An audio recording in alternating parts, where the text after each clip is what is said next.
बाद हम जिस सूची को संभावित बोल रहे थे वो लगभग वैसी उतर के आई है। अभिषेक। बिल्कुल ललित, और मैं आगे बात करूं, आपको पहले नाम बता देता हूं। 8 विधायकों के कुल टिकट कटे हैं। हाँ। उसमें से 3 महिला विधायक हैं जिनकी टिकट कटी है।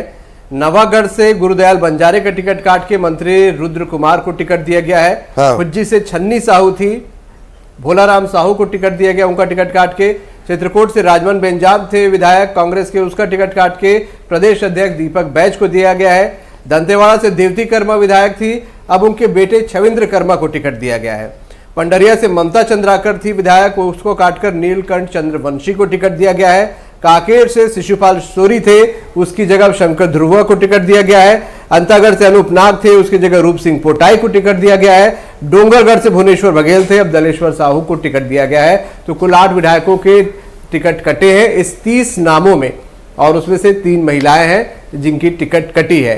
तो ये समीकरण है, और हालांकि माना जा रहा है कि जो 30 में से 20 ऐसे नाम हैं जो कि पहले फेज में चुनाव भी होने 7 तारीख को, उसमें से कोशिश ये की गई है कि बड़े नामों की एंट्री कराई जाए, जैसे दीपक बैज की एंट्री कराई गई है। चित्रकूट में अच्छा खासा प्रभाव रखते हैं। अब बैज साहब का ऐसा हो गया जहां सांसद है, जहां जरूरत पड़ती है वहां बैज साहब फिट कर दिए जाते हैं। वंदना जी भी लगातार बनी हुई है। वंदना जी, क्या बात है, मतलब आपके पास तो हमेशा आप कहते हैं कि बड़े बड़े दिग्गज नेता हैं, पर बैज साहब को जहां जरूरत होती है वहां फिट कर देते हैं, कोई खास वजह? देखिए, आप अभी आपने भी कहा कि हमारे पास बड़े बड़े नेता हैं, और दीपक बैज भी बड़े नेता में ही आते हैं जी। तो इसलिए दीपक बैज की जी को वहां पर वही तो मैं कह रहा हूं वंदना जी, दीपक जी ही आते हैं, कोई खास वजह? नहीं, दीपक जी ही नहीं आते हैं। हमारे यहाँ जितने भी बड़े नेता हैं सब बड़े नेता ही आते हैं जी, और जी। आप देखेंगे कि अभी छत्तीसगढ़ की बात करते हैं तो छत्तीसगढ़ में कांग्रेस पार्टी एक बहुत ही विश्वास के साथ पार्टी में उतरी है, चुनाव में उतरी है। इसके मेन कारण है कि हमने 5 साल में बहुत अच्छे से काम किए, जनता के बीच में जाकर के काम किया, और जो हमने घोषणा किया था उस घोषणा को हमने अधिकांश पूरा किया है।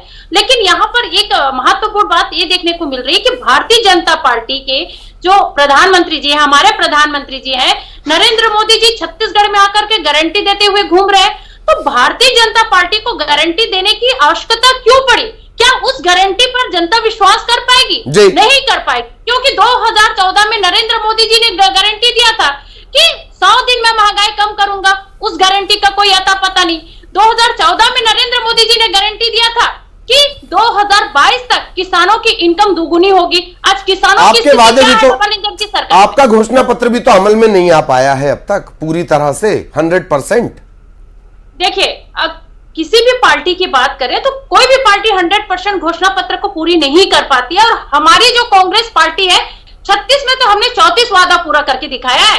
चाहे हम किसानों की बात करते हैं, नहीं, किसानों को कहा था।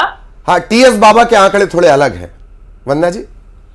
देखिए, मैं वही बता रही हूँ आपको कि हमने जो वादा किया था उसमें से अधिकांश वादा पूरा किए हैं, और जो कुछ वादा अधूरा है उस वादा पर हम आने वाले समय में लगातार निरंतर प्रयास करते रहेंगे।